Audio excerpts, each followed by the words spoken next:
বন্ধু টাকাগুলা ভাগ করবি না? তোরে মনটা চাই, এত টাকাটা কেন? ভাগাভাগি পরে করবো। এলাকার অবস্থা দেখতেছিস না, একটু চুপচাপ থাক, সময় মতো ভাগ পেয়ে যাবি। আচ্ছা তুই টাকাগুলা রাখছিস কই? যেখানে রাখছি ঠিকঠাক আছে, সময় মতো নিজের নিজের ভাগ পেয়ে যাবি। আর কিভাবে সেফ থাকবি সেটা নিয়ে চিন্তা কর।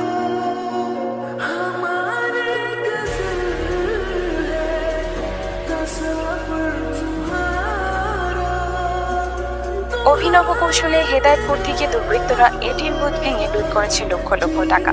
একটি নয়, বরং একই রাতে পরপর 4টি বুথ ভেঙে টাকা লুট করেছে দুর্বৃত্তরা।